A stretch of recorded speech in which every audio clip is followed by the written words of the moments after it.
Continuing our look back at the 2020 NFL Draft, we welcome you to Path to the Draft, presented by Nationwide. Hello, everybody. I am Rhett Lewis, here with my guys today, welcoming in our final week of Path to the Draft, our pal, making his debut this season, Charles Davis is here with us. Welcome, Charles.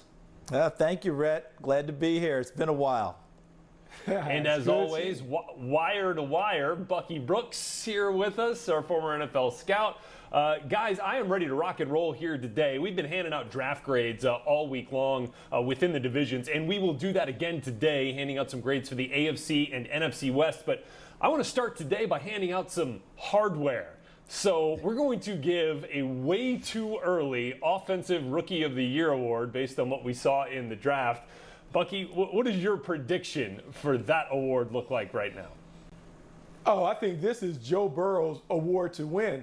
Joe Burrow is set up nicely to win the Rookie of the Year award because he has weapons around him. When you look at the cast that he has around him, A.J. Green, Tyler Boyd, T. Higgins comes over. So 3 big-time receivers. You have a running back in Joe Mixon. And then Zach Taylor's going to rebuild the offensive line and use the bulk of LSU's playbook. Joe Burrow is going to be comfortable right out the gate. I think we're going to see him really hit the ground running as a rookie starter for the Cincinnati Bengals.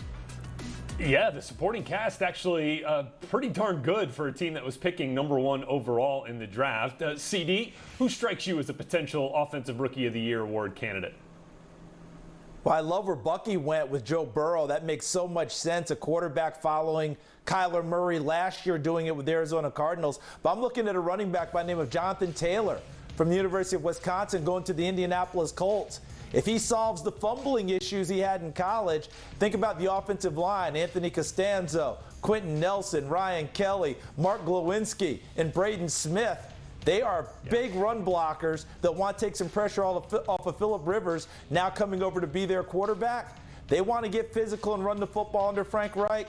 Jonathan Taylor can do that, and I think he'll surprise a few people. Field. I think that's a great choice as well, teamed up there with Marlon Mack in the Colts backfield. And look, I'm going to go with the guy that fell right into the Dallas Cowboys' laps at number 17 overall, because I think CeeDee Lamb is absolutely set up for success in his rookie season when you consider established quarterback, proven system, powerful run game, presence of a bona fide number 1 receiver opposite him. He's going to see and win so many one-on-ones, and I don't think you want to spend much time in zone around CeeDee Lamb and give him an opportunity to have some space when he catches the ball, when you consider his elite run-after-the-catch skills. So I think he's got a legit opportunity to catch 70 balls, maybe over 1,100 receiving yards. I'll give him 10 touchdowns as a rookie. Sure enough, those kind of numbers would win Rookie of the Year, especially with the system that he's got there for head coach Mike McCarthy, who, by the way, as we get to some next-gen stats here, powered by AWS, got some decent production out of Devontae Adams back when the two were together in Green Bay. And Adams comparing very favorably with a new piece here of the McCarthy system in Dallas. As you see in the NGS draft score, CeeDee Lamb actually outpacing Adams in the athleticism score, but very comparable, just 1 point separating the overall marks there.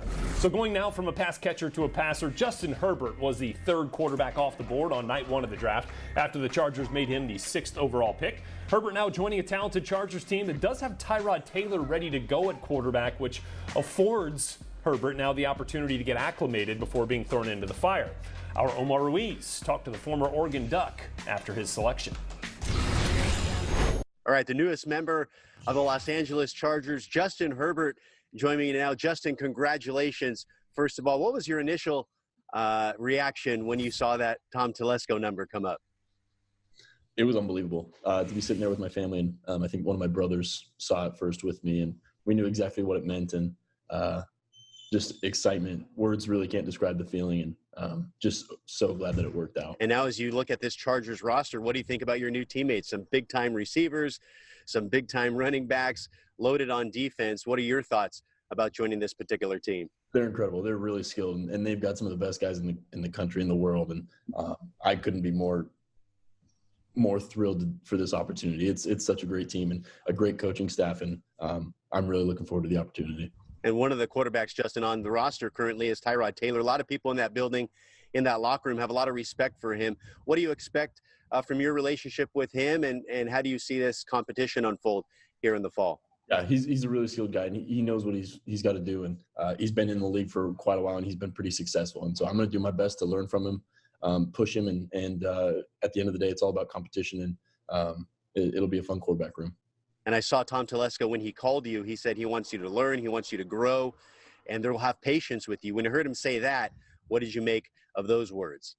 That was a big commitment from them, and that's really what I was looking for. And it means that they're excited and just as excited as I am. And so it's been a great fit, and I'm really looking forward to it. Obviously, we know we have these stay-at-home orders, and we're not positive when we'll get back on the football field and get everybody together with their team. So what can you do now to kind of work on your game and make sure that when the facilities do open up, you're ready and locked in, ready to go?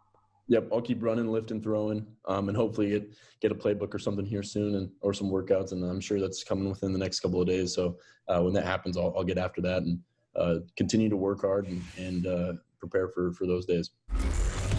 So while Justin Herbert was the Chargers' first pick on night one of the 2020 NFL Draft, they weren't done. They ended up trading their second and third round picks to the New England Patriots for the right to come back into the first round and make Oklahoma linebacker Kenneth Murray the 23rd overall selection there in the first round. And with that, let's build our case now, presented by the Home Depot. Certainly a nice fit there for Kenneth Murray and the Chargers defense, but let's look at some other fits that we really like here. Bucky, your best defensive fit that you saw in this 2020 draft?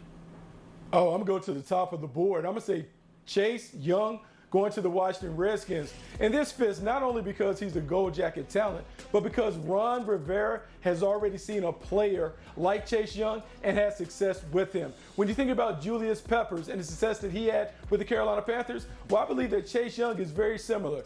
Big, athletic, fast, productive, a skilled pass rusher. He is set up to have immediate success for the Washington Redskins. I think Ron Rivera sees a dominant player, and he's going to unleash him on the NFC East. Yeah, I can't wait to see him get after the quarterbacks in that division. Charles, how about another defensive fit that you liked?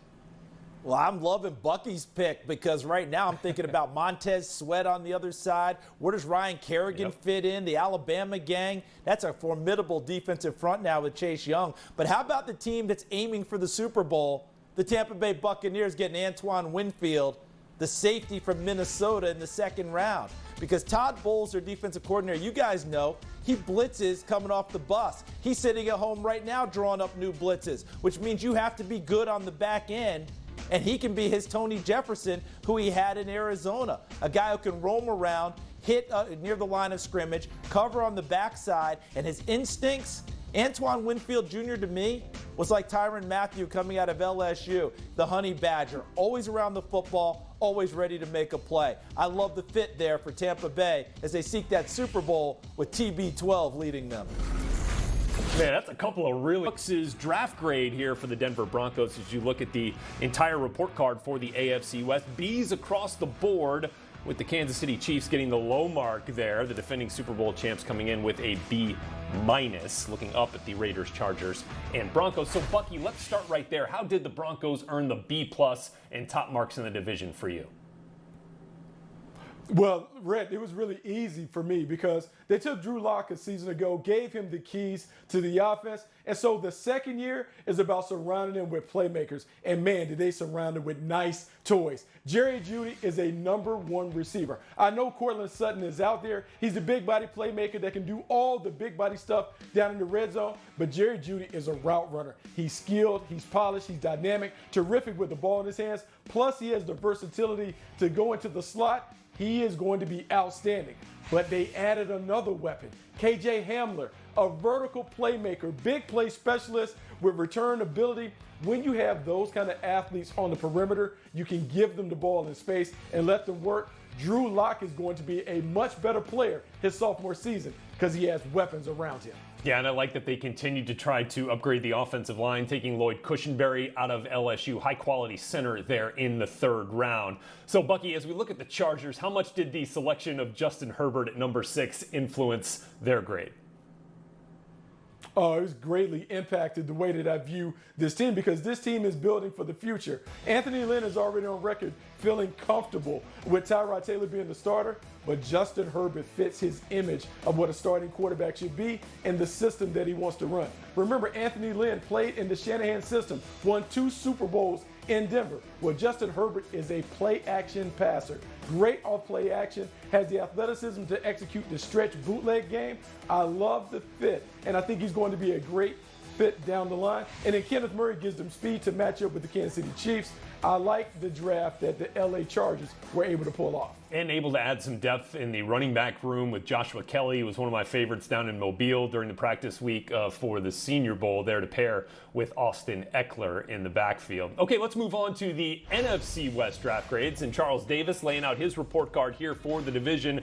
Oh boy, we kind of ran the gamut here. A couple of A's. We even got the low mark. The Seattle Seahawks getting a C from CeeDee. But let's start right here, CeeDee, right at the top. Not much red ink needed in Arizona. They get the A. How did they earn it for you?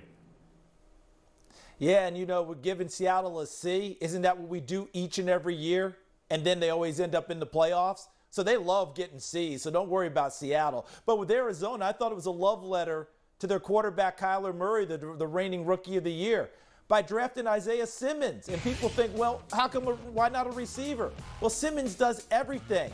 You can use him as the chess piece across the defense, and that means defensive coordinator Vance Joseph, he's already on record as saying, I feel a little bit of pressure now. I've got to use this kid the right way. And then they come back and they get some offensive help in the form of Josh Jones, the tackle from Houston.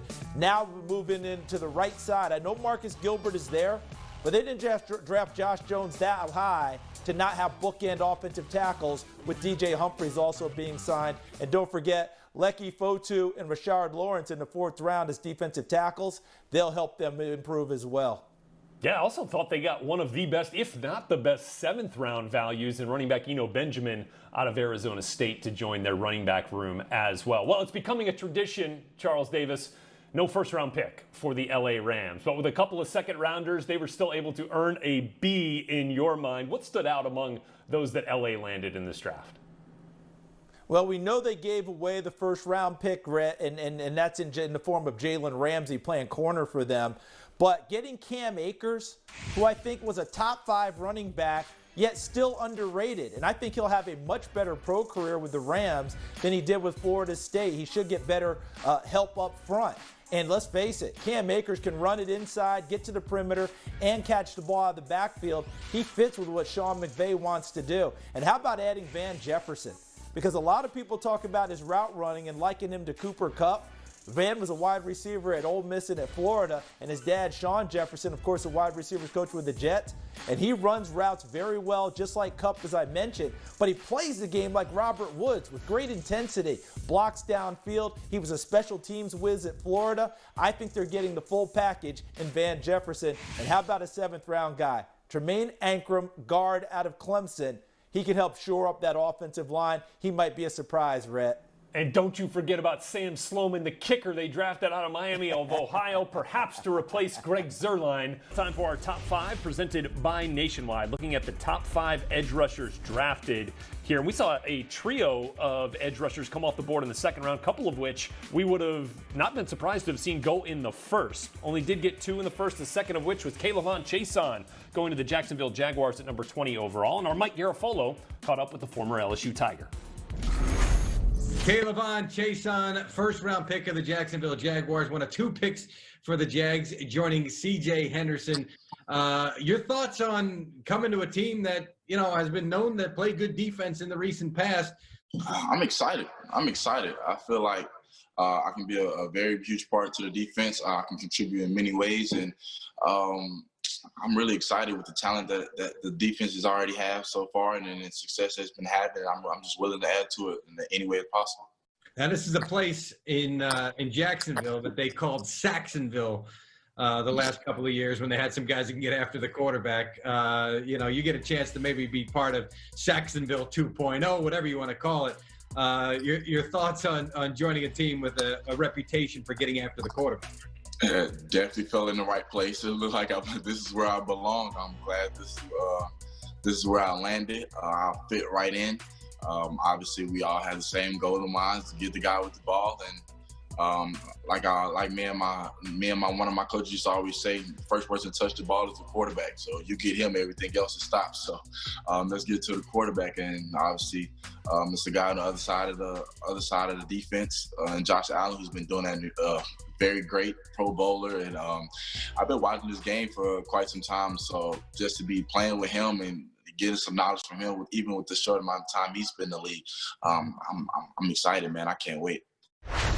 And so with Chason and some of the edge rushers in mind here, Bucky, which of the pass rushers that you saw go off in the 2020 NFL draft do you feel represented the best value? Oh, Bradley and I going to the Dallas Cowboys, tremendous value. You talk about a 5th-round pick, but you're getting a guy that is an Energizer bunny off the edge. We saw him at the Senior Bowl. He was unstoppable coming off the edge. When you watched him on tape, 30 career sacks, 6 forced fumbles, a guy who has tremendous get off and burst. He's going to be an outstanding pass rusher in Dallas. Way to go, Bucky. Way to take the guy that I wanted to take, and I'll guarantee you across the league, people are slapping tables going, why didn't we pick him? Scouts are upset with their own organizations. But how about Kenny Willekes? 7th-round pick going to Minnesota, a former Big Ten Defensive Lineman of the Year, began as a walk-on there. He plays redlining it, man. He plays like Cole Trickle driving his car in Days of Thunder early before they taught him how to not burn up the tires. This kid gets after it. He's going to be a lot like Brian Robinson was, the former Viking, a 7th-round value, a big-time guy. Yeah, that's a good one. I think they had to give Kenny Willekes a new jersey every day after practice down at the Senior Bowl. The thing was ripped to shreds by the end of each workout. Guys, so look, there are great stories littered throughout the draft class, right? And they don't just come attached to the highest picks. So I kind of found some guys that in my study of college football this last couple of seasons that I feel like are worthy of our fanfare. And you can find the list of those guys, NFL.com/Lewis. But I wanted to ask you, Bucky and CeeDee, if you had a late round guy that you feel like you really want to cheer for and you're rooting for as they begin their NFL career. Yeah, Look, I think Darnay Holmes is a guy that should be celebrated. You talk about someone who graduated college in 2.5 years, had a plan in place and enacted that plan and is able to now go to the New York Giants. And I think he's the best nickel in the class. I think he's going to have outstanding success. But more importantly, I think he blazes a trail for young athletes to be able to follow. Yeah, Buck, he could start the nickel right away. How about Bryce Hall from the University of Virginia? Going into the 2018 season, we thought this guy might be a first-rounder. Gets hurt in 2019, a leg injury, but goes to the Jets in the 5th round. That's a screaming need for the Jets. They may get a first-round talent that starts for them in the 5th round. I'll give you another corner. One of my 5 guys in the piece was Meek Robertson out of Louisiana Tech going to the Raiders. Just a phenomenal football player, great ball instincts, and he may be 5'8", but man, will he come up and hit you. Raiders fans are going to love cheering for Meek Robertson. And guys, that's going to do it for this edition of Path to the Draft. Charles, thanks so much for hanging out with us. We will see you back here, Charles, on Friday. Bucky and I will be back here tomorrow, 8 p.m. Eastern Time, with some more draft grades. We'll see you then.